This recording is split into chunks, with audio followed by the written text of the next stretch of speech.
Whenever it comes to listing out the virtues, there is not one that is feared more than the virtue of humility. Certainly, whenever people hear this, often their eyes will kind of glaze over, and many times there's an anxious response because we feel like it's something unattainable or unapproachable, or what's worse, maybe even detrimental to our own spiritual health. Because what the modern viewpoint on humility is that it is a virtue that is very difficult because of what it asks. And what does the modern world tell us that the virtue of humility asks? Low self-esteem. It tells us that it wants us to feel like we are no better than the pile of dirt outside, and that because of that, we're not worth all that much, if anything at all. And that is what humility is.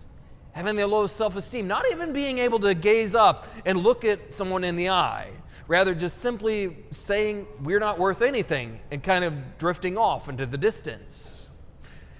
It's interesting then that if that is the virtue of humility, why is Jesus exposing and extolling this virtue so much in today's gospel? Is it because he wants us to be miserable? Or are we missing the mark on humility altogether? Is it something more than what we might think it is? Let's delve into the gospel for just a moment because it might give us some insight immediately on what the virtue of humility is. So we're told that he's going to dinner at the home of one of the leading Pharisees, and we're told people are watching him closely to see what he does. But he is also watching them.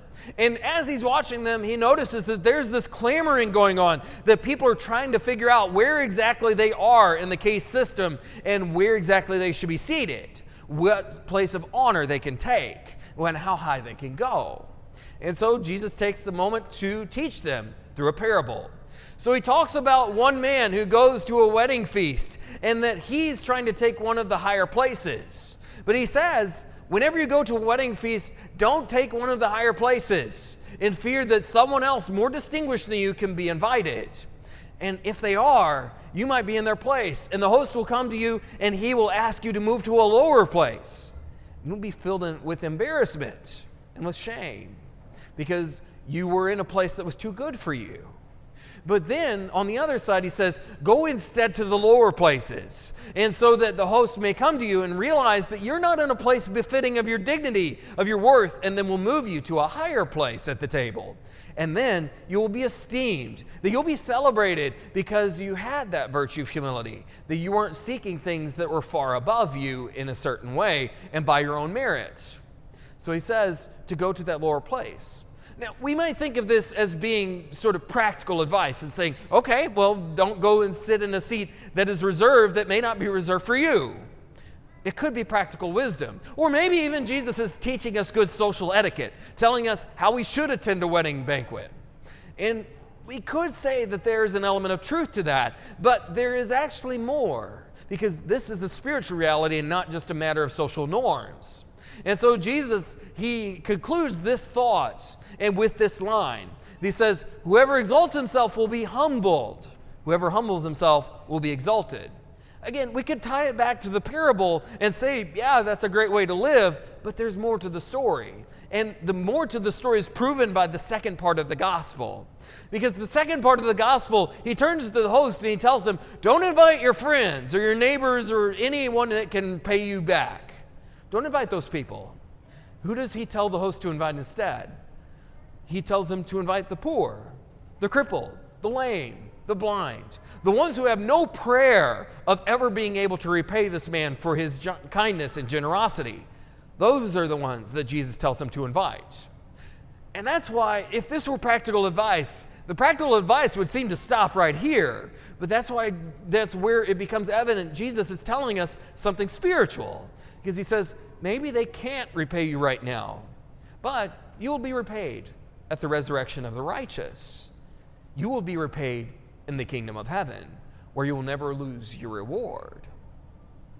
So we see Jesus, he's painting out this picture of what it is to live in humility. But again, going back to that original question, if it is the virtue that modern society and culture thinks it is Jesus telling us to get back to a low self-esteem? Is he telling us to feel like we're no better than that pile of dirt, or that we're not worth all that much, if anything at all? Not quite. Because we have to delve a little more deeply into the gospel to understand. And it is very much present in this line what Jesus means when he says, whoever exalts himself will be humbled, and whoever humbles himself will be exalted. There are two primary kinds of people in this world. Those that try to exalt themselves and those who humble themselves. And that is what the gospel is telling us. But what do we understand, or how do we understand the distinction and the difference? Well, the ones who exalt themselves are the ones who really try to live out and make it as if their life is picture perfect. If there is a picture on Instagram, it's because it's only been perfectly curated. They only want you to see that side of them. And so we think of it in terms of them just kind of giving us this very baptized version of themselves, the ideal image, that they want to appear as if they have it all together.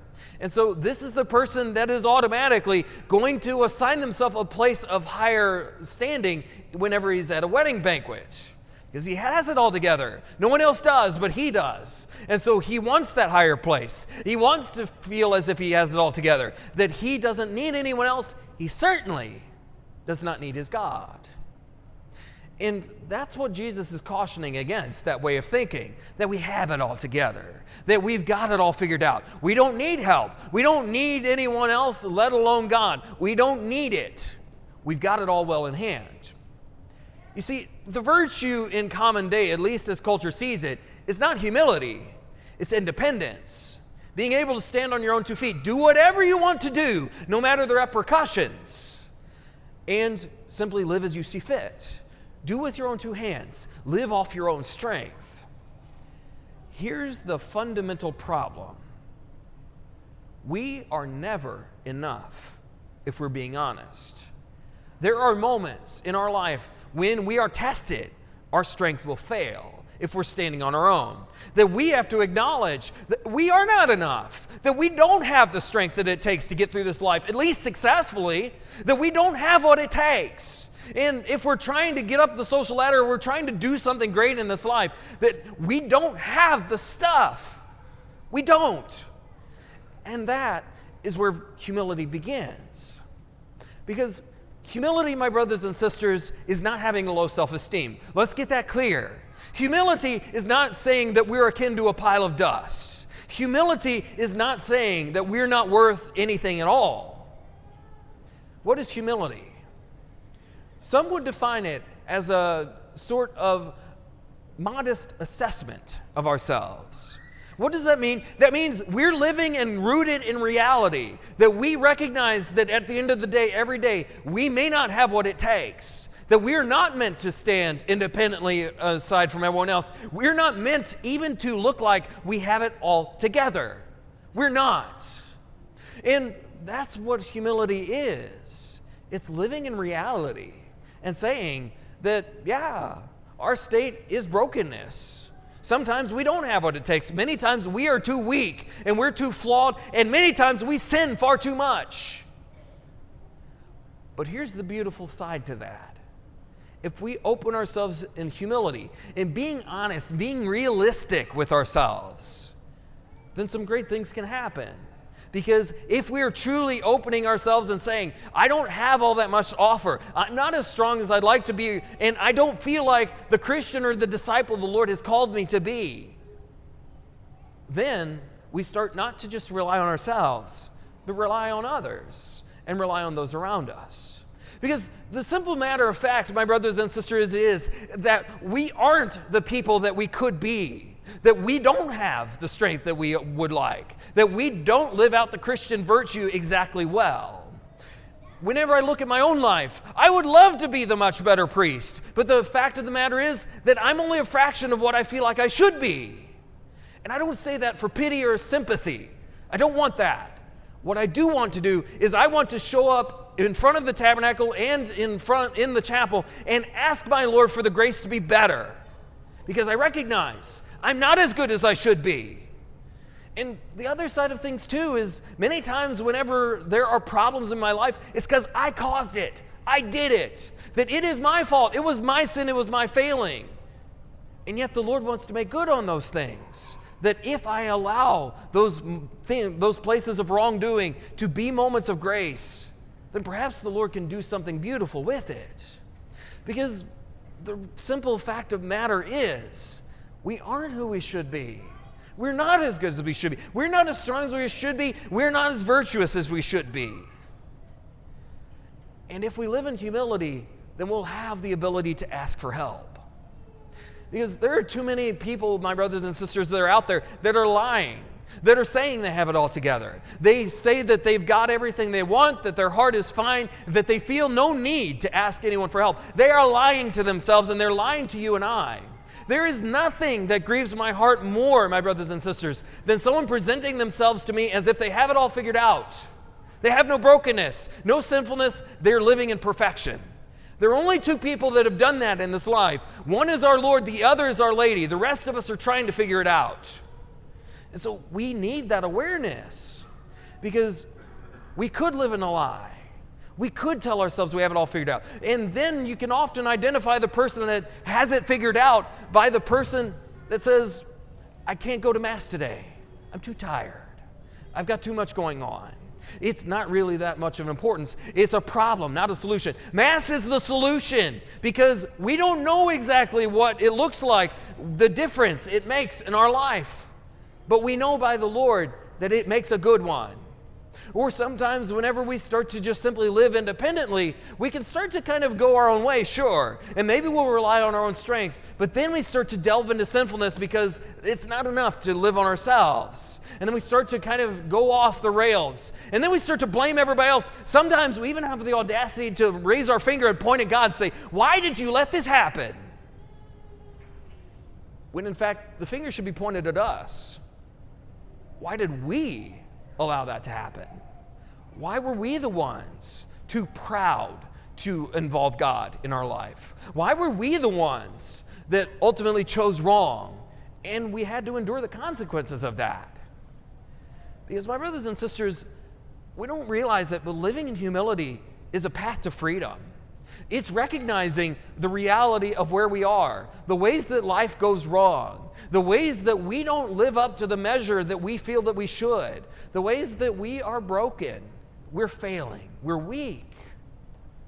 Because in recognizing those things and being honest, the virtue of humility, it allows us to be brought up on the table, to actually be raised to a higher place. Because we can't sit at the table by our own merit. We could not enter the kingdom of heaven on our own, my brothers and sisters. Let's make that clear.